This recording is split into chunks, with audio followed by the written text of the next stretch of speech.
Hello and welcome to No Particular Order, Mana Biscuits weekly top 5 list shows where we list our top 5 whatevers in no particular order. This week, top 5 all-time television shows.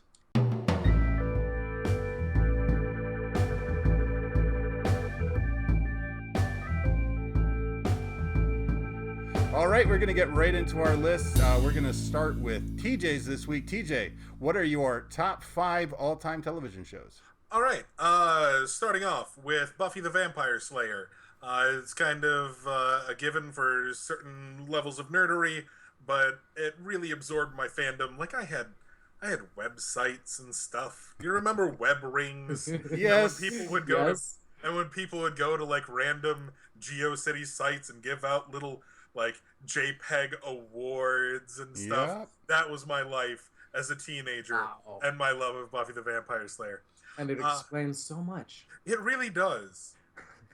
Next up, True Detective. The second season wasn't as impressive to me as the first one, but that first one could buoy up like 12 terrible, terrible seasons and still be a good show. A pretty decent second season on top of that outstanding first season. That earns a spot on my list.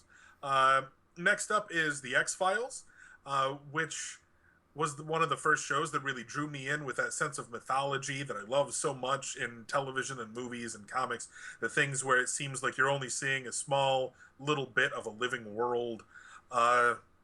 Next up is The Wonder Years, because it's The Wonder Years. I still can quote ending monologues from certain episodes. Like, I adored that show. And then finally, Community. Just because I love Dan Harmon and all of his work, it's too early to put Rick and Morty on this list.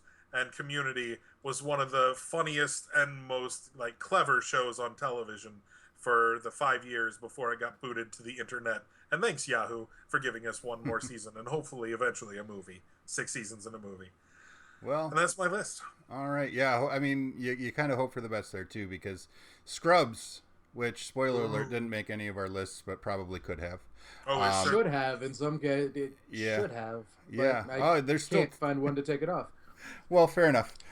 Scrubs gets an honorable mention, carte blanche. You know what? and- No, I got one to take it off. I'll Okay. take that one. All right. We'll start with Scrubs. Scrubs was outstanding, and again, like TJ said, the monologues were the little ongoing things in his head were one of Yeah. those things that I can still quote. And some of the stuff from what's his face, the jackass doctor, Dr. Cox. Cox. Thank you, yes. Dr. Cox. Yes. I can't believe Uh, you would forget Cox, Jay.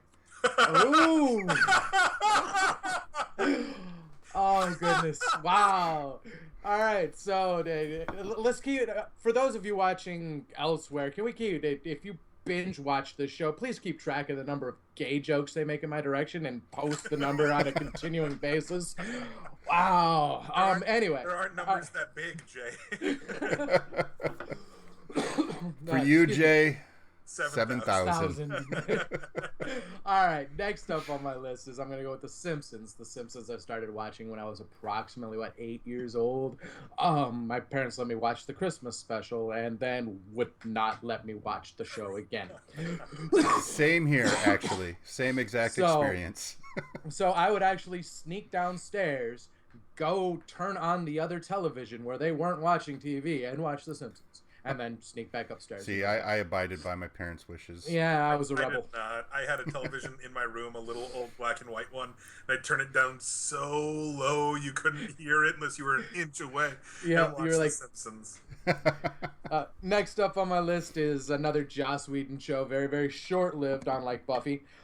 That's Firefly. Firefly was an amazing show that just it died well before its time, Yep. and yeah, we needed about 3 more movies and everything else to wrap that show up. And someday, I hope he gets back to it, or at least some sort of graphic novel deal. Next one is Batman the Animated Series. This is another one that I used to come home to. This was another one when I was a kid. I used to come home and watch. This was there was no video games. There was no nothing. I sat down. I watched Batman the Animated Series, and then did whatever I was going to do. Next up is another one like this from about the time of 8-10 years old, and that's Silverhawks. Silverhawks was actually, I could have flipped this with Thundercats because they were on one right after the other.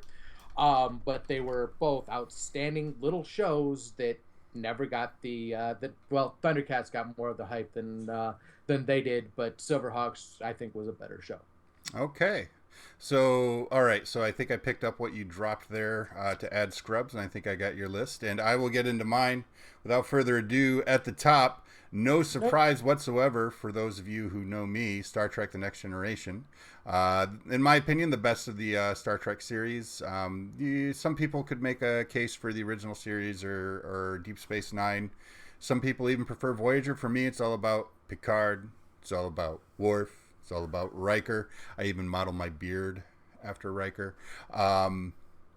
Yeah, and it's also I think the reason I consider it the pinnacle is because it was the last. It was only one of 2 Star Trek series that had Roddenberry's touch from beginning to end, and Rick Berman's an asshole. And 2. And 2, it also you can see that because it delved into social issues that Rick Berman Star Trek wouldn't touch with a 10-foot pole. Things like homosexual relationships and other things that for the 80s were pretty controversial. All right, next, Studio 60 on the Sunset Strip, considered by many to be the kind of weak, slightly more misshapen offspring of the West Wing, but I actually watched Studio 60 before I watched the West Wing, so it was like my first experience of what Sorkinism means, and for that it's got a special place in my heart. Plus Amanda Peet, I love Amanda Peet. Who doesn't love Amanda Peet? All right, moving along to a no-brainer for pretty much every white guy with cable in the US, and that's Breaking Bad. Not me. Well, okay. Well, he's not a guy, so I was just thinking. He's clearly white. I know he has cable. Oh, really? He's a J. All right, so chalk that up. That's 2, guys. 2. Keep the running count in the YouTube comments. How could you set me up for that? I don't know. I don't know. All right, but yeah, Breaking Bad. Heisenberg. Walter White, what more? I am the one who knocks. I'm the one who knocks, yeah. F&A, man. F&A. Oh, yeah. All right. Next, Doctor Who. Wibbly wobbly, timey wimey up. I'm a new Who guy. I didn't really watch a lot of Doctor Who. My very first memory of Doctor Who, I was like 5 years old, and my uncles were watching it on PBS, and there was like this creepy rubber suit swamp monster thing that like scared the 5-year-old piss out of me. So I didn't really watch it again. It really doesn't take much for you, does it? No. Little goblins, and you're like, nope. No, dude. When I was 12, I saw the 15-second TV preview for Child's Play, and I was terrified for a month. I saw that movie when I was young, and I had a My Buddy, which looks exactly like that. No, not the movie. The 15-second TV preview. That's all it took for me. Yes. I don't like scary things. What can I say? See, and yet you watch when we go to the finalized top 5 here, I'm sure that X-Files is going to make that. How did that not scare the hell out of you? That's right about the right time of age, and some of those shows were downright creepy. Well, I don't think they're as creepy, or at least they just don't push the creepy vibe as much. And B, I didn't watch a lot of X-Files when it was on. I've watched a lot of it in syndication when I was a little bit older, and maybe some of that stuff when I was 5. Like, when I was in the 3rd grade, The Labyrinth gave me nightmares. I was scared of getting taken away by the Goblin King. It's yeah. But anyway, Jay was looking forward. We wait, what? We digress. Okay, that's 3 on one show. We're gonna go for 5. We're gonna go for in no particular order. The top 5. Top 5 homophobic J jokes. Oh my! I'm not homophobic for starters. No, homophobic jokes about you. Anyway. Yeah. Okay, there we go. Phobic. Well, maybe a little. No, maybe the jokes are. The jokes are walking around. They're like, I don't agree with the thought of gay marriage.